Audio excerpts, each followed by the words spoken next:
वही बात बताने की कोशिश कर रहा हूँ मित्रों कि वर्णिक छंद क्या है। हमने एक लेक्चर में मात्रिक छंद का परिचय दिया था। आप सभी का हार्दिक स्वागत है मेरी YouTube channel doctor Manish Gohil. और मैंने नाम ही रखा है हिंदी साहित्य विद डॉक्टर मनीष गोहिल, जिसमें मैं गुजरात यूनिवर्सिटी से संबंधित जो पढ़ाई है उस पढ़ाई को लेकर बात करना शुरू कर रहा हूँ। तो वर्णिक छंद यानी क्या मित्रों? तो वर्णिक छंद को लेकर मैंने कुछ नियम आपको पहले से बता दिए थे। तो आइए आज हम फिर से वर्णिक छंद का यहाँ पर पूरी रूप में समझने की कोशिश करते हैं कि वर्णिक छंद आपके कोर्स में जो है 3 है, और वो 3 वर्णिक छंद को आप लोगों को किस तरह से पढ़ना है उसकी यहाँ पर जानकारी मैं दे रहा हूँ। उससे पहले मैं ये ज़रूर चाहूँगा कि आप मेरी यूट्यूब चैनल लाइक सब्सक्राइब करें, ताकि लोगों को ऐसे कई पढ़ाई के वीडियोस प्राप्त होते रहे। और उसी को लेकर मैं आपको पहला जो वर्णिक छंद इंद्र वर्ज्य जो आपके कोर्स का है उसके नियम को हम देख लेते हैं एक बार। आप स्क्रीन पर देख सकते हैं कि यह समवर्ण छंद है। देखिए यहाँ मित्रों समवर्ण लिखा है, वहाँ मात्रिक छंद में क्या था? सममात्रिक। तो वर्णों की बात आएगी, वर्णिक छंद में वर्ण गिने जाएंगे और उसके हिसाब से गणों का हिसाब होगा, और गणों के हिसाब से हमें यह ज्ञात हो जाएगा कि ये कौन सा छंद है। तो इंद्रव्रजा का नियम ये है कि यह एक समवर्ण छंद है। इसमें प्रत्येक चरण में 2 तगण, 1 जगण और 2 गुरु होते हैं। देखिए यहाँ पर साफ लिखा है 2 तगण, 1 जगण और 2 गुरु। इस प्रकार 4 पंक्तियों में 11-11 वर्ण होते हैं। तो ये आप लोगों को अब मैंने गणों की पूरी जानकारी दी है। तो आप जानते हैं कि त गण यानी त त ज गा गा, ऐसा एक सूत्र बनेगा इंद्रवर्जा का। और इसको हम उदाहरण में देखें तो यहाँ पर आप देख सकते हैं कि तू मंगला मंगलकारिणी है, एक पंक्ति मैंने ली है। मित्रों वर्णिक छंद में आप इस तरह से भी उदाहरण दे सकते हैं कि एक पंक्ति, तो आप पहले देखें तो मंगला मंगलकारिणी। अब हम यहाँ पर वर्ण गिनते हैं, तो आप भी वहां बैठे बैठे वर्ण गिन सकते हैं कि 1 2 3 4 5 6 7 8 9 10 वर्ण प्रत्येक पंक्ति में। तो आप तो मंगला मंगलकारिणी है को देखेंगे तो 11 वर्ण है। अब इसको हमें वर्णिक छंद में कैसे तब्दील करना है? तो मैंने लिखा है नीचे कि 3-3 के भाग में हम वर्णों को बांट देंगे। मैंने बांट दिया है। अब देखिए मंग मंग,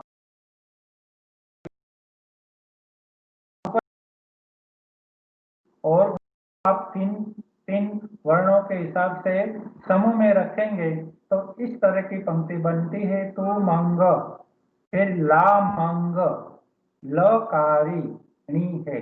आप समझ गए मित्रों? अब कैसे ये बनता है आप देखिए इसको कि यहाँ पर देखिए लघु गुरु गुरु की मात्राएं आ गई है। आप सब ये देख सकते हैं कि गुरु गुरु लघु, गुरु गुरु लघु, लघु गुरु लघु, गुरु गुरु। और कैसे बना?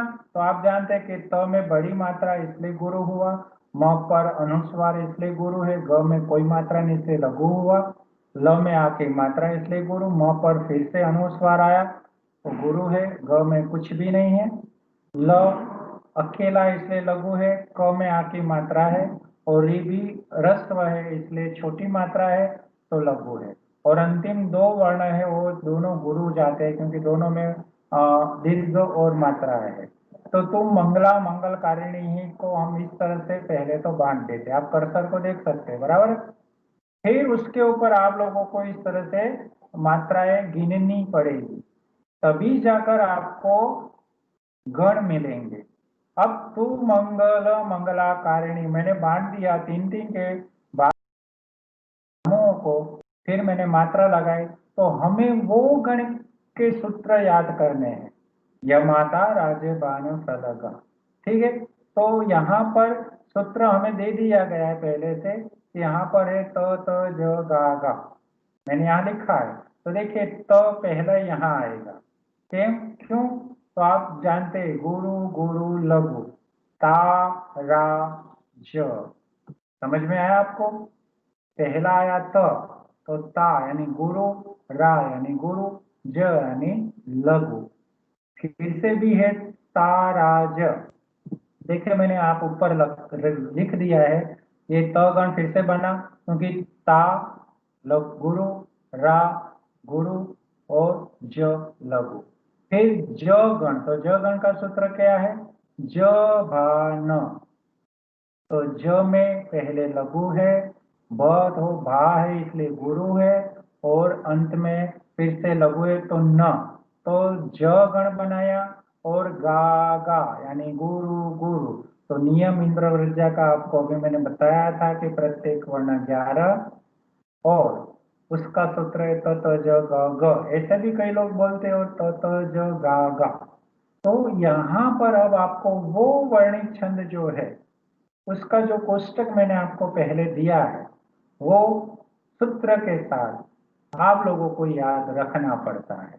मैंने कहा था यमाता राज्यपान सलगा, तो त गण ताराज, त ताराज, ज गण ज भान, फिर गा गा अंतिम जो है स ल गावा में गा जो आता है वो गुरु गुरु यहाँ लगाए। मैं जानता हूं कि आप लोगों को अच्छी तरह से समझ में आ गया है कि किस तरह से वर्णिक छंद में हमें वर्णों को गिन कर उसके माध्यम से मात्रिक के द्वारा हमें वर्णों का परिचय लेना है, तो ही हमें वर्णिक छंद का परिचय प्राप्त होता है। That's all. आप बहुत अच्छी तरह से समझ सकते हैं इस बात को। तो अब आपके सामने इंद्रवृज्या किस तरह से तैयार हुआ है वो आपके सामने ही है। दूसरा एक छंद लेते हैं हम, आपके कोर्स का है शिखरिणी छंद। अब इसका नियम क्या है? यह समवर्ण छंद के प्रत्येक चरण में 17 वर्ण होते हैं, 17। और गणों का क्रम क्या है? देखिए मित्रों, य गण, म गण, न गण, स गण और अंत में लघु गुरु। मैंने ब्रैकेट में सूत्र लिख दिया, य म न स भ ल गा, यह इसका सूत्र होगा। प्रत्येक चरण के बीच में छठे वर्ण पर यति होती है, ये भी इसका नियम है कि चरण के छठे वर्ण पर यति है। यहाँ वर्ण देखना है हमें, ये खास ध्यान रखना, वर्णिक में वर्ण देखने हैं, मात्रिक में मात्राएं गिननी है, वर्ण में वर्ण गिनने हैं। तो पहले तो प्रत्येक चरण के 17 वर्ण और क्रमांक से हम देखते हैं तो सूत्र बना यम न सबलगा। तो आपके दिमाग में ये स्पष्ट हो जाना चाहिए कि वर्णिक में हर छंद का एक सूत्र होता है जो आपको याद कर लेना पड़ेगा, तो ही आप लोगों को तुरंत पता चलेगा कि इसके गण कैसे मिलेंगे। अब इसके उदाहरण को हम देखते हैं। मैंने एक पंक्ति रखी है, छटा कैसी प्यारी प्रकृति तिय के चंद्रमुख की। कितने वर्ण हैं? 17। हम गिने तो छठा से हम शुरू करते हैं, 1 2 3 4 5 6। छठे पर यति आई, देखिए आप अल्प विराम है। फिर 7 8 9 10 11 14 15 16, उसको 2 में नहीं गिनना है, ना ही आधा, 1.5 भी नहीं। तो इस तरह से आप समझ सकते हैं कि टोटल जो है 17 वर्ण, छठे पर यति, उसको मैंने 3 वर्ण जो भाग बनाने थे उसको विभाजित कर दिया। तो आप नीचे देख सकते हैं पंक्ति छटा के, छटा कैसी में क जो आगे था उसको मैंने ग्रुप में करके पंक्ति बनाई, छटा के सी प्यारी प्रकृति तिय के चंद्रमुख की। तो इस तरह से देखिए मेरे, जब विभाजन करते वर्णों का हम समूह में, तो अंत में 2 वर्ण अलग ही आएंगे। यहाँ पर भी एक ख की, मुख जो था तो मुंह आगे आ गया, ख अलग हो गया और की, तो लघु गुरु गुरु गुरु, कोई भी वर्ण 2 ही होंगे। इतना अद्भुत समायोजन किया है आचार्यों ने कि वर्णिक छंद में अंत में 2 वर्ण अकेले ही हो जाते हैं और आगे के सारी पंक्ति के जब हम ग्रुप बनाते हैं तो वह 3 के भाग में इस तरह से बनता है। अब हम इसके मात्राओं को देखते हैं। तो आप देखिए मात्रा आई है, तो पहला है लघु गुरु गुरु, फिर है तीनों गुरु गुरु गुरु, फिर तीनों लघु है प्रकृति में, और तीयक में लघु लघु गुरु चंद्रमु, उसमें गुरु लघु लघु और अंत में लघु गुरु। तो आपको गिनना तो आ गया है, पर किस तरह से, तो आप यहाँ तीन तीन के बाद में अब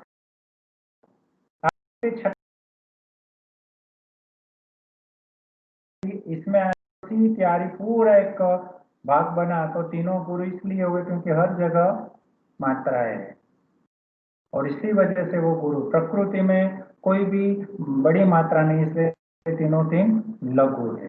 अब हम इसके सूत्र को भी देखेंगे। तो आप देखिए यहाँ पर सूत्र जो आ रहे हैं, य म न स ब ल गा, जो भी मैंने बताया था। तो अब आप भी वहां मन में बोल सकते कि लघु गुरु गुरु यानी य मा सा हो गए तीन के ग्रुप में।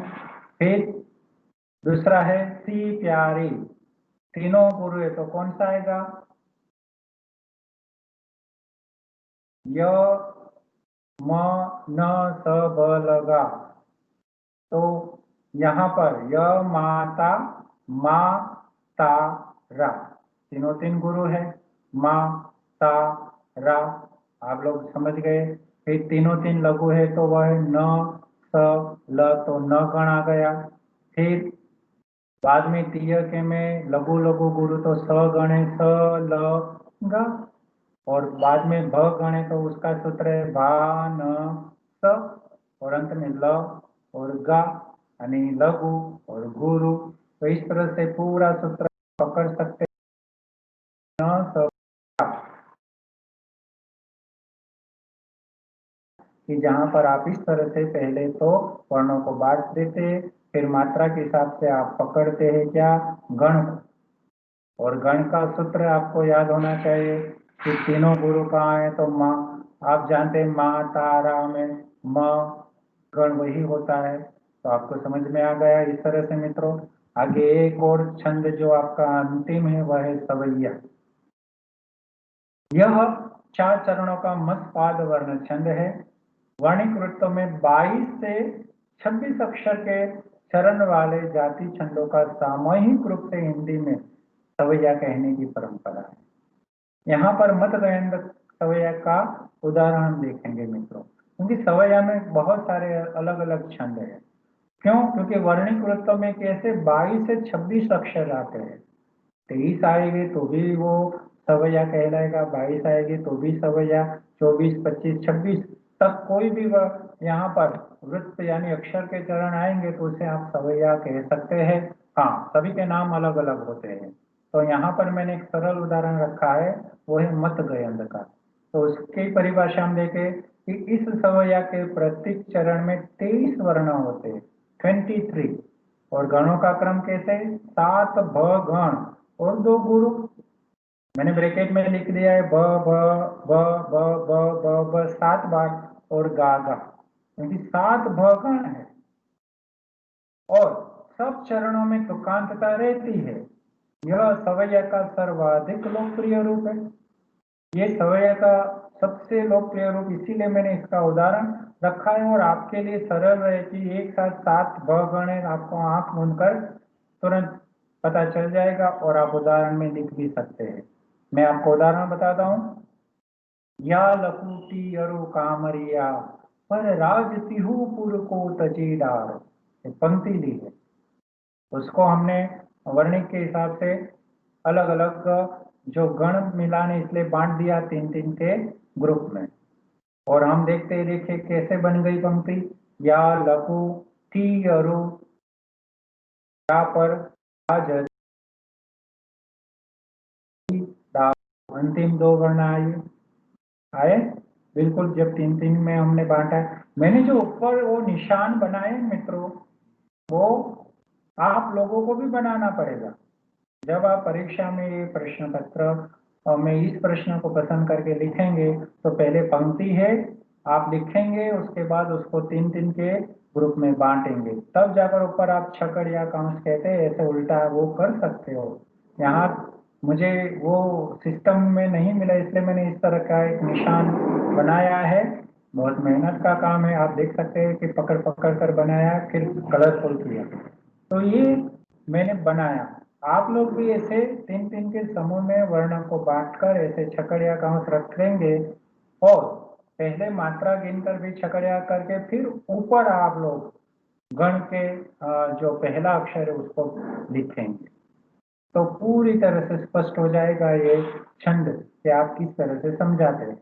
आप बाद में चाहे तो स्पष्टीकरण लिख भी सकते हैं नीचे, वो ये उदाहरण को पूर्ण करने के बाद कि क्यों इस तरह के मतगयन छंद है। तो आप देखिए मैंने यहाँ 3-3 के ग्रुप में बांटने के लिए निशान बनाकर रखा है।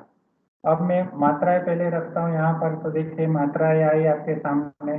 तो हर जगह आप देखिए गुरु लघु लघु गुरु लघु लघु 7 बार जाएगा, क्योंकि भ का सूत्र स, गुरु लघु लघु हो गया। तो वो मैंने यहाँ रखा है। और आप बाद में छकड़िया काउंस करके भी सीधा उसके ऊपर इस तरह से गणों को रख सकते हैं। देखिए ग गण 7 बार लिखा है मैंने और अंत में गुरु गुरु यानी गा गा। हो गई बात। इतना सरल है वर्णिक छंद को समझना कि आप लोगों को पहले तो मात्रिक के हिसाब से गिनना है। देखिए अगर आप मात्रा लिखते तो गलती नहीं होती। कई लोग नहीं लिखते, मात्रा नहीं सीधा गण लिख देते। वो तो इसलिए क्योंकि उनको सूत्र याद हो जाता है। सूत्र तो याद रखना ही पड़ेगा आपको, तो ही गण मिलेंगे। वर्णिक छंद में हमेशा उस छंद का सूत्र जो दिया जाता है उसको कंपल्सरी याद करना पड़ेगा, तो ही आप उस गणों को मिला सकते हैं। आप अलग अलग जब बांट देते वर्णों को पूरा 3-3 में, तब जाकर आपके सामने वो पंक्ति स्पष्ट होती है। आपको सूत्र याद है तो आप तुरंत सूत्र लिख सकते हैं, पर आपका कोई गलती ना हो इसलिए स्पष्टता के लिए मैं तो ये कहूँगा कि मात्रा एक बार पेंसिल से लिखने से अच्छा है कि कहीं गलती हमारी हो जाती तो पकड़ में आती। तो मित्रों आप लोगों को इस तरह से वर्णिक छंदों को समझाना पड़ेगा एग्जाम में आपके। और इस तरह से आपका ये प्रश्न जब पूछा जाता है तो मुख्य छंदों के नाम को लेकर ही पूछा जाता है। तो आप लोगों को सबसे पहले उसकी परिभाषा लिखनी होती है, फिर उदाहरण, फिर उसका स्पष्टीकरण करना है। इतनी बातें आप करते हैं तब जाकर आप एक छंद को समझा सकते हैं। मुझे खुशी है कि आप लोगों ने अच्छी तरह से पूरे इस वर्णिक छंद के लेक्चर को सुना है। आप मेरे YouTube चैनल को subscribe, like, share and subscribe कर सकते हैं। और आप आपके मित्रों को और परिचितों को भी इसकी जानकारी देंगे तो भविष्य में भी अलग अलग टॉपिक्स जो पढ़ाई के उस पर बहुत ही अच्छी तरह से पढ़ाई के वीडियो मिलते रहेंगे। और आप सबका मैं आभार भी व्यक्त करता हूँ मित्रों कि आप पढ़ाई के साथ अच्छी तरह से मेरे इस लेक्चर में भी जुड़ते हैं और YouTube के लेक्चर में भी आप मेरे साथ रहते हैं। Thank you very much. और अब मैं इस लेक्चर को यहाँ पर पूरा करता हूँ।